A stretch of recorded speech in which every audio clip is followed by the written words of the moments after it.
Olá, eu me chamo Daiane, sou estudante de pedagogia, estou no meu primeiro período pela Estácio de Sá. O meu professor Ricardo Luiz pediu para que eu escolhesse uma história, né? E fizesse a revisão dessa história e as perspectivas do futuro. A história que eu escolhida, né, foi João e Maria, né?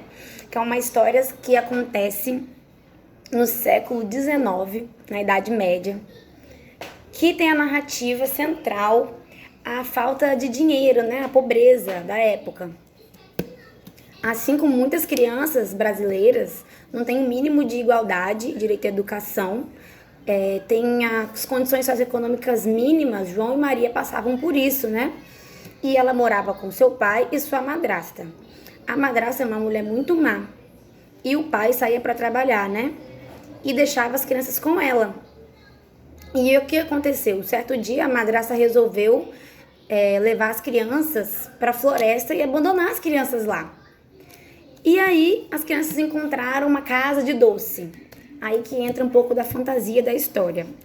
E a dona dessa casa de doce era uma bruxa, que quando viu as crianças atacando a casa, ela impôs que a Maria fosse a empregada doméstica dela e que engordasse o irmão para que iria devorá-los. Ela prendeu eles em casa. E o que a gente vê aí? Que as condições que as crianças viviam, né, o meio social que elas viviam, levou a madrasta a estar fazendo esse tipo de coisa, né, que era abandonar as crianças na floresta para que elas se virassem, né? E aí como que a gente se pergunta como que a identidade dessas crianças vão formando a partir desse convívio, né? Que essa falta de estrutura familiar, essa falta de educação. As crianças não tinham educação naquela época. A educação era só para os nobres e aí a minoria frequentavam, né, as escolas. E por aí vai. Quando elas estão lá dentro da casa da bruxa, a Maria usou de sua esperteza e empurrou a bruxa, né, um certo dia, para dentro do caldeirão e a bruxa morreu, né, se livrando da bruxa, e os dois fugiram. Encontraram o pai com notícia de que arrumou um emprego e com a notícia também de que ele se separado daquela madrasta má e foram felizes para sempre, blá, blá, blá. Mas a característica que a gente vê aí é que a Maria, a formação, né, do caráter dela já foi o quê? Ser esperta, usar astúcia para poder sobreviver. Então ela teve que pensar rápido, né, e empurrar a bruxa. Foi a única maneira que ela teve de fugir, né? E o que a gente conclui com isso tudo?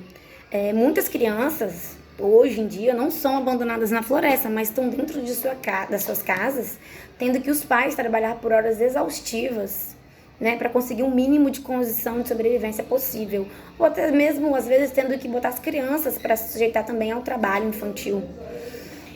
E o que acontece?